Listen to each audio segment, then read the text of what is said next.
ইতালির তুরিন শহর, এক ক্যাথেড্রালের অন্ধকার প্রকাষ্ঠে লুকিয়ে আছে একটি কাপড়, মাত্র 14.5 ফুট লম্বা, 4.25 ফুট চওড়া, সাদামাটা পুরনো লিনেনের তৈরি। কিন্তু এর উপরে আঁকা একটি মুখ, একটি দেহ ক্ষতবিক্ষত এবং রক্তাক্ত। বিশ্বাসীরা বলেন এটি যীশু খ্রিস্টের কাফন, যে কাপড়ে মোড়ানো ছিল তার মৃতদেহ 2000 বছর আগে। বিজ্ঞানীরা বলেন হয়তো এটি মধ্যযুগের জালিয়াতি। আর রহস্য বলে এটি এখনও অমীমাংসিত, এখনও ভীতিকর, এখনও চমকে দেয় বিজ্ঞানকেও।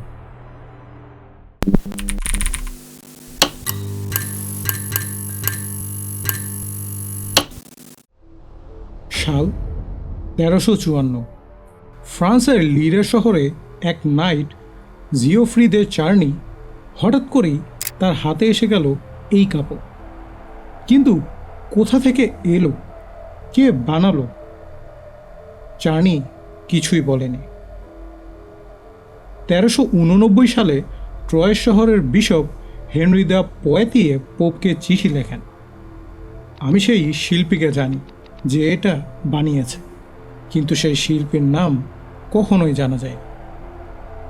ইতালিয়ান আইনজীবী সেকেন্দো পিয়া প্রথমবারের মতো এই কাফনের ছবি তুললেন। ডার্করুমের নেগেটিভ তৈরি করতে গিয়ে তিনি যা দেখলেন তা তাকে থমকে দিল। কাফনের উপরের ছবিটি নেগেটিভ, আর নেগেটিভ থেকে উঠে এলো একটি জীবন্ত পজিটিভ চেহারা।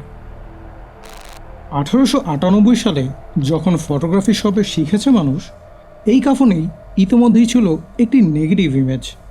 কিভাবে সম্ভব? সাল 1978, একটি আন্তর্জাতিক দল 5 দিন ধরে পরীক্ষা করলেন এই কাফন।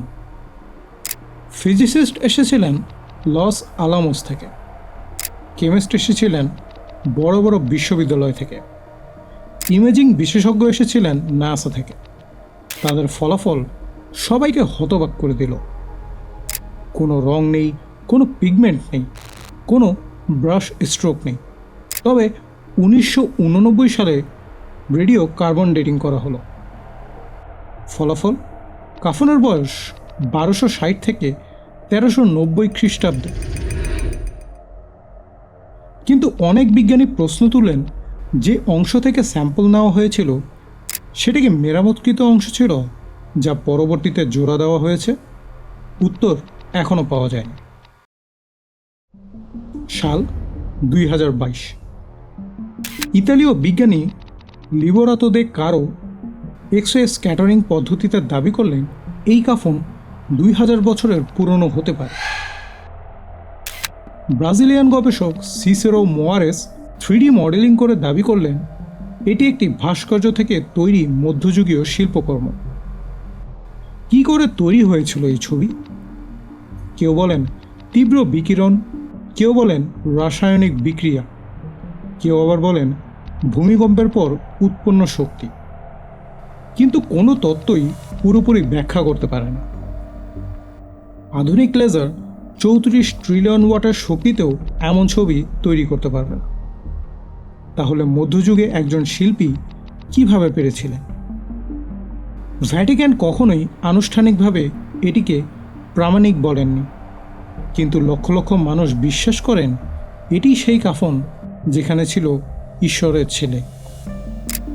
আর বিজ্ঞান এখনও খুঁজে চলেছে উত্তর, কারণ এই কাফনে লুকিয়ে আছে এমন কিছু যা বিজ্ঞান এখনও ব্যাখ্যা করতে পারেনি। হয়তো এটি সত্যি যিশুর কাফন, হয়তো এটি মধ্যযুগের এক অবিশ্বাস্য শিল্পকর্ম, কিন্তু একটি জিনিস নিশ্চিত, এই কাফন আজও বিশ্বের সবচেয়ে পরীক্ষিত, সবচেয়ে বিতর্কিত এবং সবচেয়ে রহস্যময় বস্তু। আপনি কি মনে করেন, বিশ্বাস নাকি বিজ্ঞান?